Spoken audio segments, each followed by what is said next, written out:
마지막을 그렇게 참 허무하게 마감할 수 있구나라고 하는 생각들을 갖게 되었고요. 또 한 가지는 중국에서 그 텔레비전 방송을 통해서 우리에게 보여졌는데, 어느 한 작은 도시의 강이 순식간에 핏빛으로 변하는 장면들이 텔레비전에서 그대로 나왔습니다.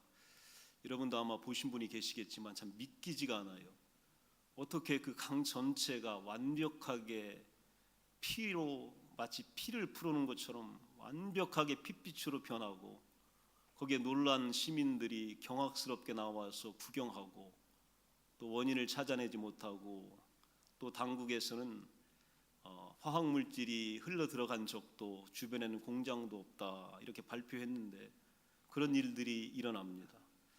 이 마지막 시대에는 우리가 예측하지 못한 일들, 또 한 번도 경험하지 못했던 일들이 일어난다는 것을 우리에게 상징적으로 보여주는 그런 사건이었습니다.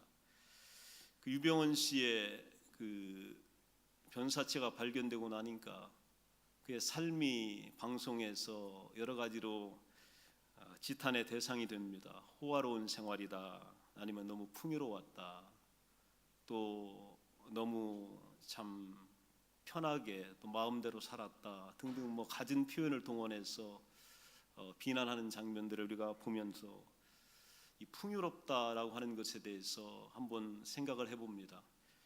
우리에게 풍요와 궁핍 중에서 한 가지를 선택하라고 한다면, 또 여러분에게 풍성과 결핍 중에서 한 가지를 선택하라고 한다면, 여러분 대부분은 또 저 또한 풍요와 풍성을 선택하게 될 겁니다. 현재의 풍요로움이 있다면 만족해야 할 것이고, 또 이것 때문에 행복해야 할 것이고, 또 이것들이 계속되기를 열망할 겁니다. 과거에 풍요로운 적이 있었다면 그때 그 시절이 그리울 겁니다. 돌아가고 싶을 것이고, 한 번 더 내게 펼쳐지기를 간절히 소원할 것입니다. 미래의 풍요를 간절히도 기대하며 오늘을 참고 견디고, 때로는 내 삶이 오늘 곤핍했다면 내 자녀 세대와 다음 세대가 풍성한 삶이 되기를 위하여서 오늘을 노력하고 또 참을 것입니다. 인류 전체가 가장 풍요로웠던 시절이 나옵니다. 사람이 에덴 동산에서 살며 누리며 평화를 만끽하던 바로 그 시간입니다. 창세기에 나오는 에덴 동산, 여러분 한번 성경에서 살펴보십시오. 여호와 하나님이 그 땅을 보시기에 아름다웠다. 사람이 보고 좋았던 그 정도가 아니에요. 이 땅의 주인 되시고 창조주가 되시는 하나님이 보실 때도 아름다웠어요. 거기서 살았던 존재가 인간입니다. 먹기에 좋은 나무들이 꽉 채워져 있었고, 생명 과실들이 가득했고, 동산을 적시는 강이 있었고, 마음껏 원하는 대로 먹을 수 있었고, 또 외롭지 않도록 배필도 만들어서 직접 주시기까지 하십니다. 하나님과 함께 걷게도 하시고 교제하도록 하셨고, 안전과 평안이 보장된 땅이 바로 에덴 동산입니다. 그래서 우리는 늘 에덴 동산을 그리워합니다. 신라곤의 회환과 고뇌가 우리의 가슴과 심장 깊이 새겨져 있습니다. 거기만 잃지 않았더라면, 우리 거기 계속 살고 있더라면, 이런 눈물도 고통도 슬픔도, 이 질병도 병든 것도 사별도 없었을 텐데, 우리가 왜 에덴 동산을 떠나야만 했나, 이게 누구의 죄인가, 누구의 잘못인가라고 하는 이 질문들이 앞에 끊임없이 발생하게 됩니다. 때로는 이 에덴 동산이 회복되기를 소망하며, 회복하시겠다는 하나님의 말씀을 의지하며 오늘 바라보고 견디고 당신만을 늘 소망하며 살아가게 됩니다. 이게 풍요로웠던 에덴의 모습입니다. 여러분 가슴속에 어떤 풍요를 기대하고 계신가요? 어떤 것이 채워져야 여러분은 풍성하다고 느끼실 수 있을까요? 저는 지난 2주간 제게 있어서 가장 풍성한 것을 한번 생각해 봤습니다. 제게 지금의 가장 큰 소원이 뭘까? 내가 지금 가장 원하는 게 뭘까? 라고 하는 것을 생각했습니다.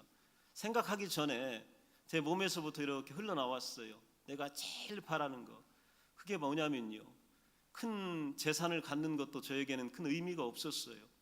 큰 돈도 필요가 없었고, 또 소유물이 많다라고 하는 거, 그게 저하고는 큰 연관이 되질 않았습니다. 큰 집에서 산다라고 하는 거, 그것도 큰 의미도 없었고요.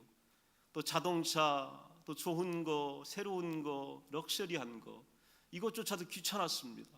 운전하는 것조차도 부담스럽고 싫었습니다.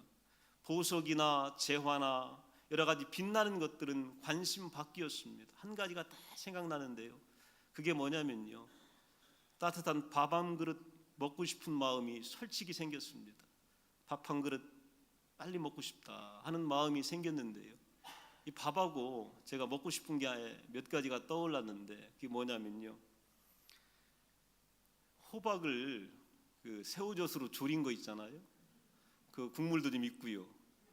그게 그렇게 먹고 싶어요. 생전에 저희 어머니가 그걸 그렇게 좋아하셨어요. 근데 저는 어릴 때 그게 그렇게 싫었어요.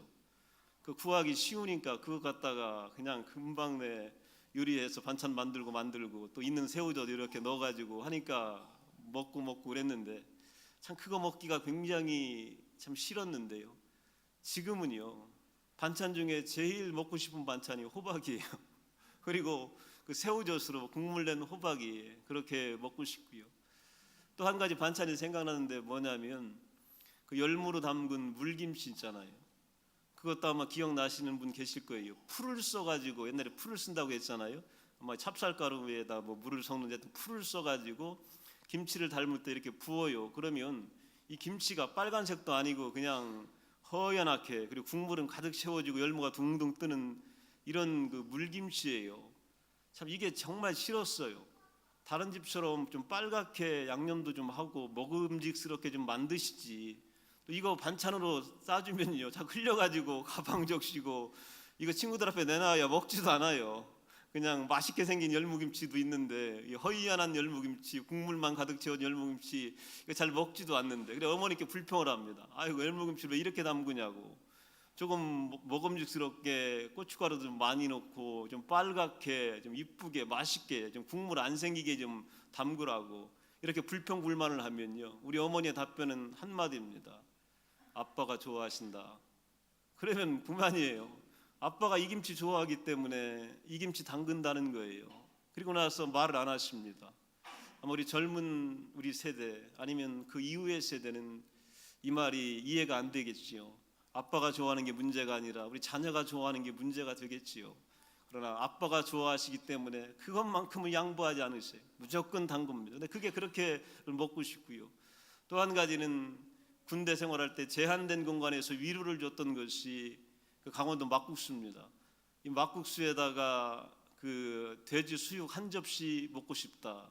이게 제가 2주 동안 꿈꿀 수 있는 최고의 풍요였고 솔직한 바람이었습니다. 이렇게 한번 먹고 싶다라고 하는 소원이 있었는데, 이 시간에도 여러분 병상에서 먹을 것을 먹지 못하는 수많은 분들이 계십니다. 먹지 못해서 오늘도 힘없이 누워 계신 분들이 계시고요. 때로는 입에다가 먹을 것을 넘기지만 그 맛을 느끼지 못하여 고통스럽게 음식 앞에 서 있는 수많은 환자들이 우리 앞에 있습니다. 우리 성도들 가운데도 그런 성도들이 있습니다. 여러분, 하나님 주신 귀한 것들에 우리 감사하며 사시기 바랍니다. 하나님 주신 작은 것들을 소중히 여기는 축복이 우리 안에 있었으면 좋겠습니다. 반대로 인류 역사에서 특히 성경이 가르쳐주는 최고의 궁핍의 시간은요, 창세기 8호 뒤에 따라 나와요. 애굽에서 40년을 떠들던 출애굽의 바로 시간입니다. 광야에 먹을 것이 없고 마실 물이 없었습니다. 거처할 집이 없었고 또 지켜줄 성벽이 어느 곳에도 존재하지 않았습니다.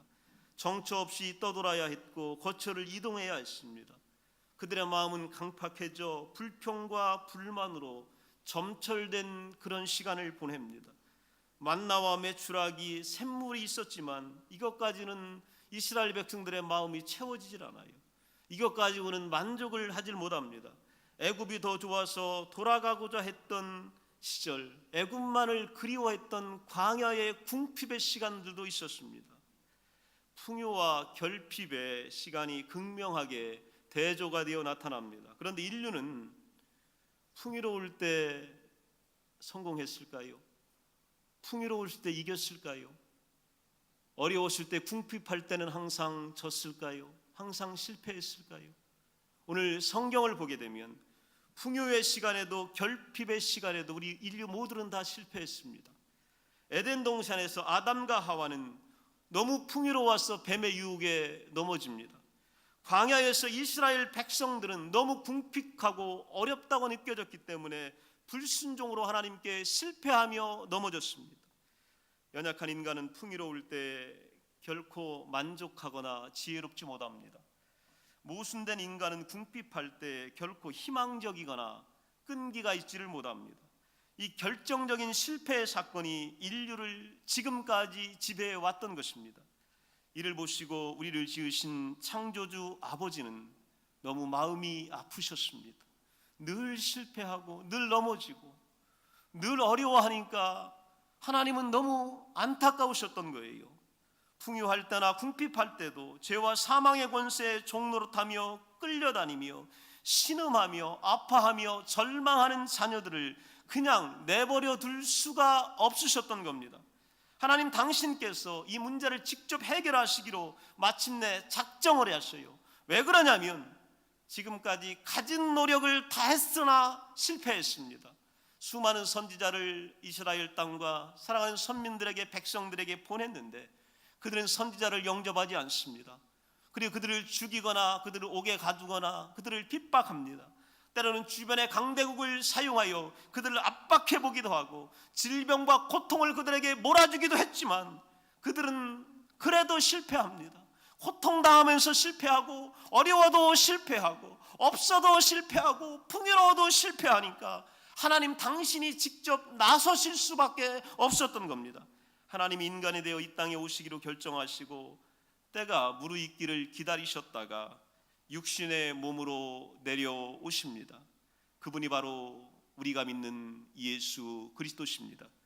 하지만 완성까지의 경로가 굉장히 험난합니다.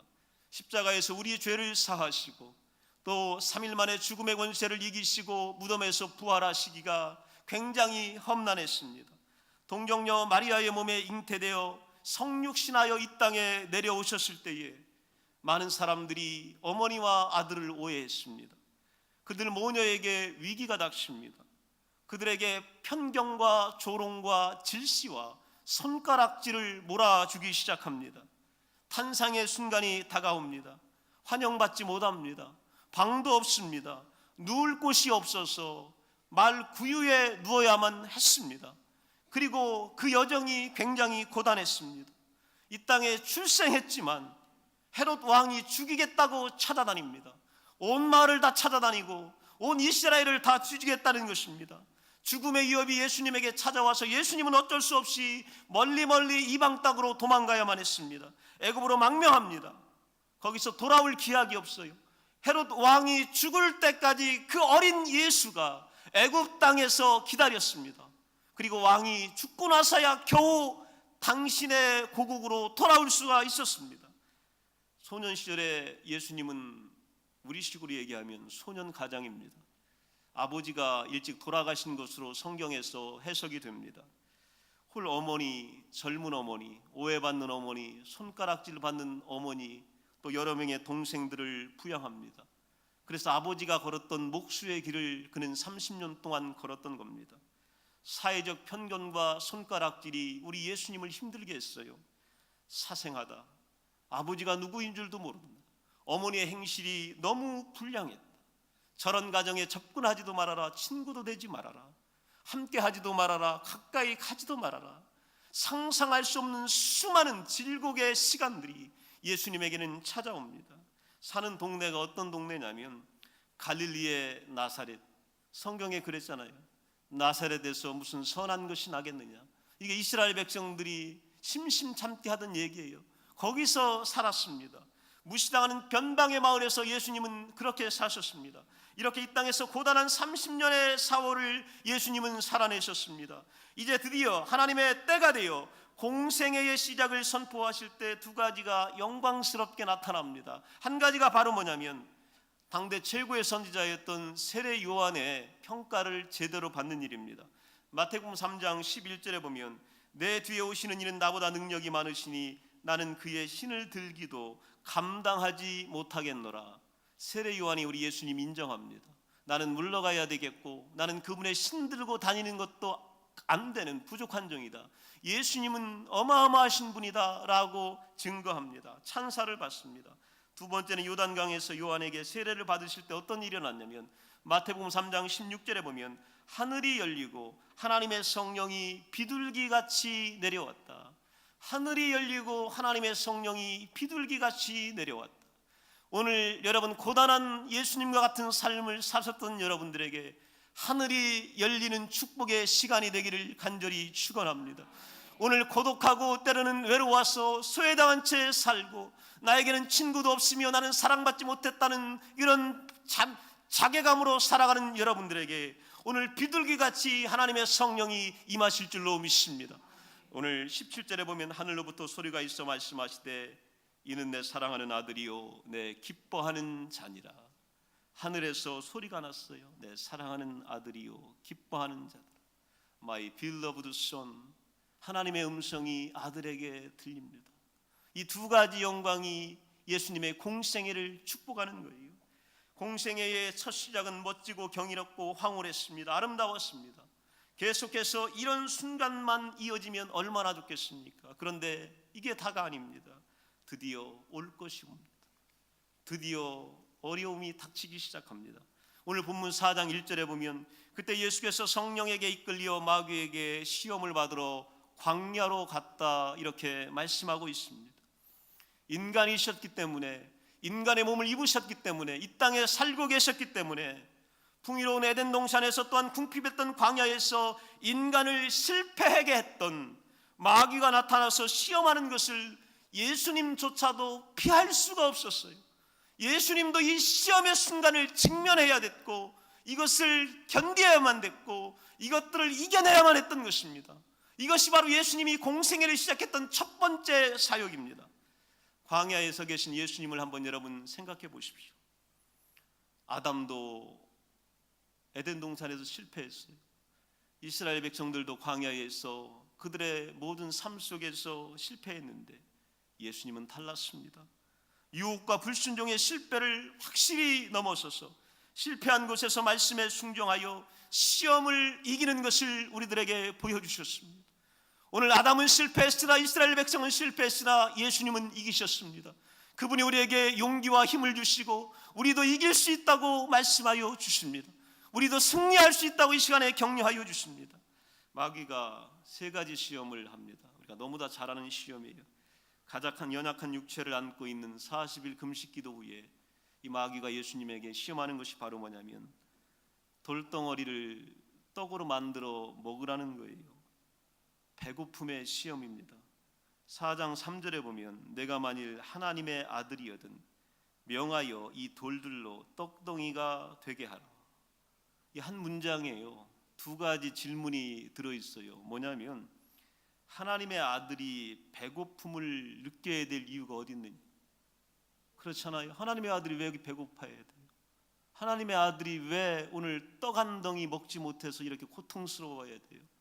하나님의 아들이 왜 그래야 되는 거예요? 또 한 가지는 하나님의 아들이면 너는 기적적으로 육체적 필요를 충족시킬 능력이 있지 않느냐?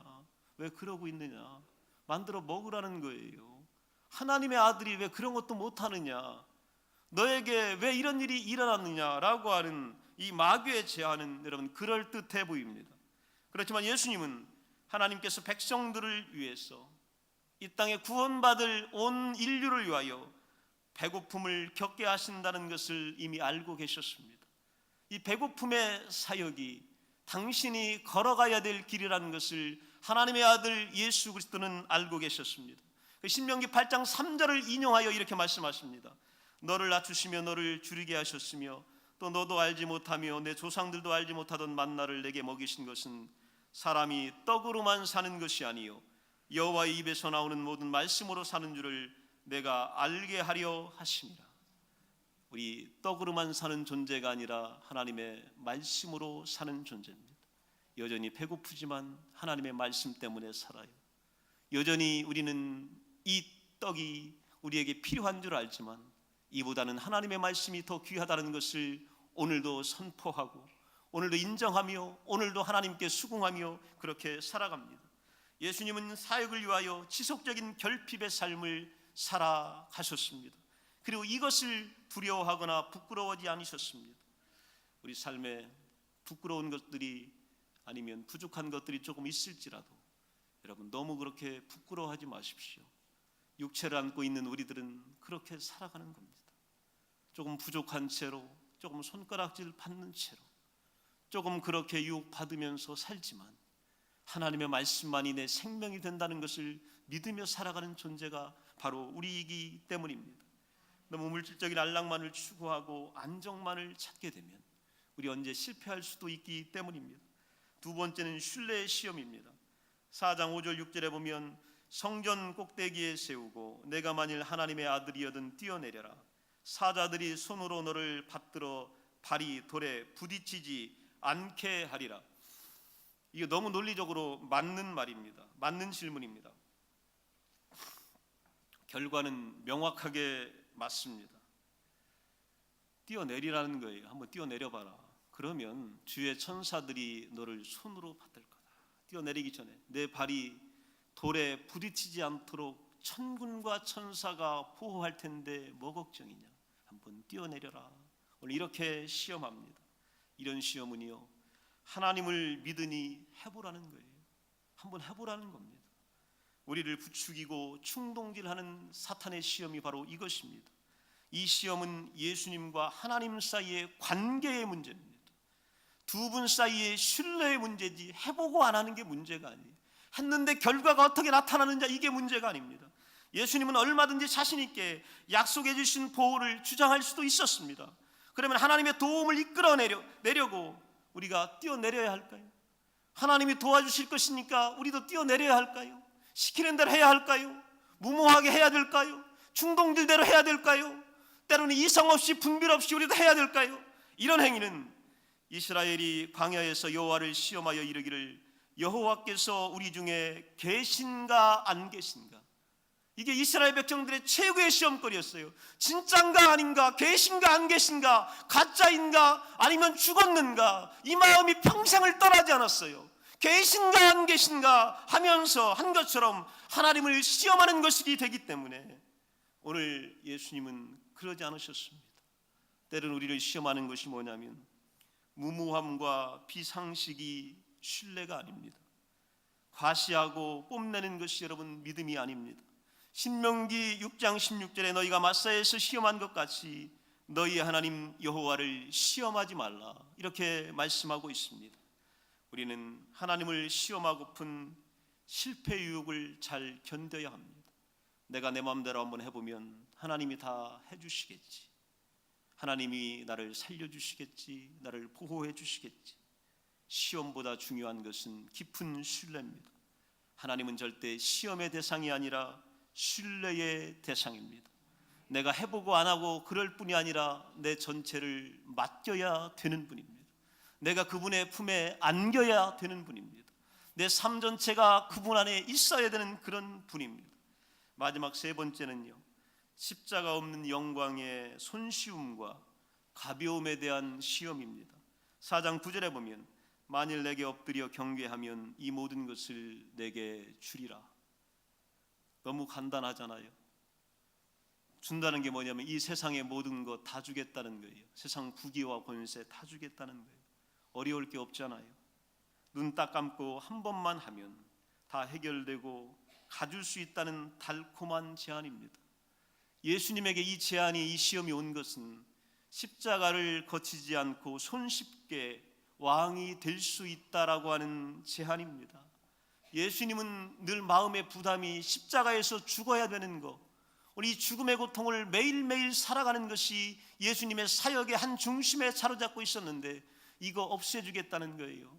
이거 순간적으로 내가 나에게 절하면 모든 것을 다 내게 주겠다라고 하는 것입니다. 우리는 너무 쉽게 이루고 싶은 욕심이 있습니다. 우리에게는 그런 욕망이 있습니다. 예수님은 십자가 없는 부활을 말씀하신 적이 없습니다. 고난 없는 영광을 우리 예수님은 말씀하신 적이 없습니다. 눈물 없는 하나님의 교제를 말씀하신 적이 없습니다. 신앙의 길은 너무 쉽게 달성되는 그런 길이 아니기 때문입니다. 그때 예수님이 하신 말씀이 4장 10절에 보면 사탄아 물러가라, 이거였습니다. 우리도 이 말씀으로 선포해야 합니다. 우리 주변을 지켜야 합니다. 우리의 영역을 내주어서는 안 됩니다. 우리의 땅을 빼앗겨서는 안 되기 때문입니다. 예수님께서는 에덴의 풍요 속에서의 실패와 광야의 결핍과 궁핍 속에서의 실패를 모두 이기십니다. 아들로서 하나님 경배 없는 권세, 소유, 물질 추구하지 않으셨습니다. 아들로서, 독생자로서, 예수 그리스도로서 하나님 경배 없는 영광과 명예와 높아지는 것을 한 번도 추구한 적이 없습니다. 이게 바로 예수님의 길이었고, 정반대의 길이 바로 사탄이 유혹했던 길입니다. 오늘 결론 요약으로 한마디로 규정하면 바로 이런 겁니다. 시험은요, 우리에게 부적절하게 사용하라는 것입니다. 내 마음도, 생각도, 때로는 발걸음도, 권세도, 가진 것도 부적절하게 사용하라는 것이 시험입니다. 그러나 시험을 이기는 것은 부적절한 사용을 거부하는 것입니다. 하나님의 영광을 위하여 나는 그렇게 할 수 없습니다. 하나님 주신 위대한 뜻 안에서 나는 순종하겠습니다. 하나님이 주신 한계 안에서 나는 따라가겠습니다. 당신이 주신 종노릇하는 것, 때로는 옥살이 하는 것조차도 나는 그대로 감당하겠습니다. 이렇게 말하는 것이 시험을 이기는 것이고, 이렇게 선포하는 것이 사탄의 권세를 이기는 길입니다. 부적절한 사용을 거절했던 예수님에게 여러분 뭐가 주어졌을까요? 시험을 물리치니까 이제 예수님에게 천사들이 나타나서 주신 것이 있어요. 11절에 보면 이에 마귀는 예수를 떠나고 천사들이 나와서 수종드니라. 오늘 우리가 믿음으로 승리하게 되면 우리 주변에서 여러분을 유혹하는 모든 권세는 떠나게 될 줄로 믿습니다. 수종들었다, 이게 거창한 게 아니라요, 원어의 의미는요, 배고파하는 예수님에게 음식을 가져다 드렸다는 거예요. 오늘 내 속에서 솔직하게, 진솔하게, 원초적으로 나오는 내 바람을 우리 하나님께서 들어주신다는 거예요. 우리가 믿음으로 말씀을 의지하게 되면, 하지 않는 거, 하지 말라는 거 안 하게 되면, 하라는 것 끝까지 예수님 말씀 붙잡고 우리가 거절하게 되면 하나님의 수종든 천사들이 여러분 곁에 있는 줄로 믿습니다. 여러분, 이거면 우리의 배고픔이 채워집니다. 우리의 외로움이 채워지고 우리의 병들이 고쳐지게 될 줄로 믿습니다. 우리의 바람이 이루어지게 될 줄로 믿습니다. 풍요 속에서 우리 실패하지 맙시다. 궁핍해도 우리 실패하지 맙시다. 넘쳐도 우리 실패하지 맙시다. 결핍해도 실패하지 맙시다. 배고파도 우리 실패하지 맙시다. 때로는 배불러도 우리 실패하지 맙시다. 우리 주변에 여러 가지 안락함이 와도 실패하지 맙시다. 때로는 광야의 고통이 와도 우리 실패하지 맙시다. 우리 주님 가신 길 우리 따라가며 함께하는 여러분 모두가 되시기를 간절히 축원합니다.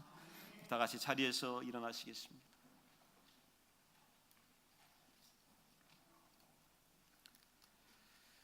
여러분, 우리 주님 가신 그 길을 생각하고 여러분 손을 가슴에 한번 얹어 보시기 바랍니다.